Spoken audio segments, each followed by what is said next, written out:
Welcome to Autocar's report from the 2015 Frankfurt Motor Show, and we'll start with Nissan. The next car that Nissan's famous Z badge could appear on is a crossover, if the Gripz concept is anything to go by. It's a car Nissan called a radical new type of sports car.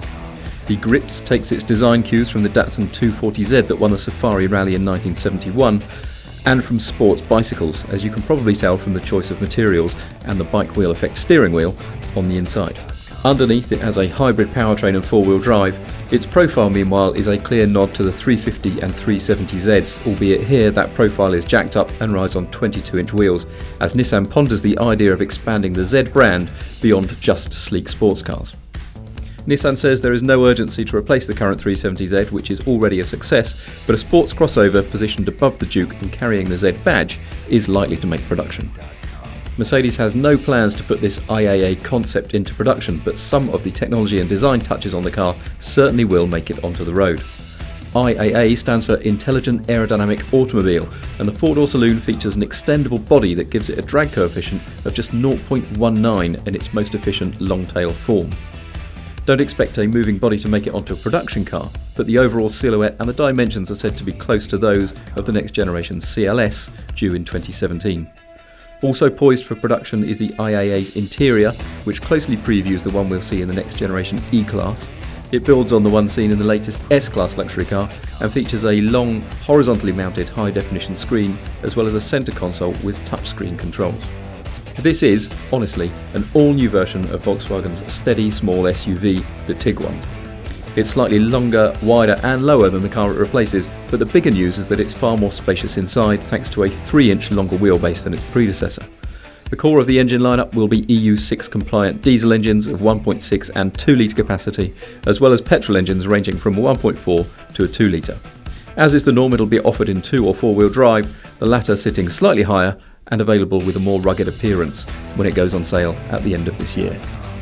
Honda's astonishing Project 2 and 4 concept threatens to out-atom the aerial atom. The track car is the winner of a global contest between Honda's design studios and is absolutely tiny. It's a whole 40 centimetres shorter than an aerial atom, at just over 3 metres long. The 2 and 4 has a novel layout with a single seat suspended on one side of the chassis, while on the other side sits a 1-litre V4 race engine from nothing less than Honda GP motorcycle. It's been detuned for use in a car, but still, this is an engine that develops 212 horsepower and revs to 13,000 RPM. Overall, the 2 and 4 weighs just 405 kilos. Its designer, Martin Peterson, was formerly a designer on the KTM Crossbow. He told us Honda should make it. "I wish we could," he said. "It's not too crazy to do." Like you, Martin, we live in hope. Definitely ready for production is the Bentley Bentiger, which Bentley describes as the fastest, most powerful, most luxurious and most exclusive SUV in the world. As well it might be, for a starting price of £160,000, though that hasn't put off initial customers. Order a Bentayga today and you won't get it before 2017. The Bentayga's shape has been heavily revised since a concept version it was shown at the 2012 Geneva Motor Show. It's now lower and far more conventionally Bentley shaped, though it's still large. It's even longer than a long wheelbase Range Rover. That means that despite plenty of aluminium used in its construction, it still weighs more than 2.4 tonnes. However, applying a turbocharged W12 engine can overcome most obstacles, so despite the Bentayga's size and mass, it has a top speed of 187 miles an hour and a 0 to 60 time of 4 seconds dead. Another British car maker, another SUV. This is the production version of Jaguar's FPace. The first off-roader in the company's 80-year history will go on sale next spring, priced from £34,000. It's based on the same modular aluminium architecture as the new XE and XF saloons and will be targeted at the likes of the BMW X3 and Porsche Macan. At launch, it could be had with a choice of 2 diesel engines and 1 petrol. The most popular will be a 2-litre diesel.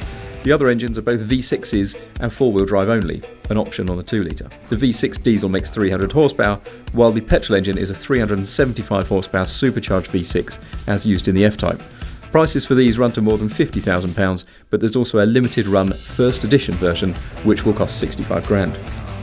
Porsche's big news at its home show was that it is deadly serious about making an electric car, and this Mission E concept is a glimpse of what that could look like. Mission E is a 4-seat, 4-wheel drive sports saloon whose production form should follow before the end of the decade. Like faster versions of the Tesla Model S, which the Porsche is expected to compete against, the Mission E is 4-wheel drive with 1 electric motor powering each axle. Porsche hasn't revealed the power split, but says that combined the two motors make more than 600 horsepower. We doubt Porsche would like to prove its performance claims in this priceless concept, but it says the 0 to 60 time is 3.5 seconds, and that the range, also like a Tesla, is well over 300 miles. What Porsche says is different to the norm is the Mission E's charging system. It's working on an industry-first 800-volt system, which can give an 80% charge, good for 250 miles, in only 15 minutes. It sounds fanciful, but Porsche says we are deadly serious about this car. It's not just a concept, but a clear look at the future of Porsche. Audi dusted off the e-tron Quattro name at Frankfurt, this time applying it to a concept car that will go into production in 2018, badged as the Q6 Quattro and priced at around £60,000.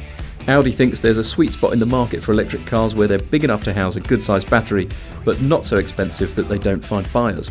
On this concept, the e-tron Quattro receives 3 electric motors, 1 at the front driving the front wheels and 2 at the rear driving a wheel each. In total they produce 430 horsepower, though a boost function can temporarily up that to 500. On a full charge the batteries are said to be good for more than 300 miles, while on a fast charge 250 miles can be added to the range in around 30 minutes. And finally, from virtual reality to physical reality, this is the Bugatti Vision Gran Turismo concept. The Vision GT was first designed and developed only to be driven on the Gran Turismo 6 PlayStation game, but at Frankfurt this week Bugatti also unveiled it in physical form. It's based on Bugatti's Veyron supercar, which went out of production in March, and shows what you could do with a Veyron if you forgot about the fact that it's meant to be comfortable and easy to drive. Bugatti says the car is fast enough to hit 250 miles an hour in 4 different places around the circuit at Le Mans, and that its sheer straight line speed would make up for the fact that it's slower through the corners than proper Le Mans racers. In its design and its performance, it shows Bugatti's ambitions for the Veyron's replacement. We think that'll be called the Chiron, and we'll see that at another motor show before 2017.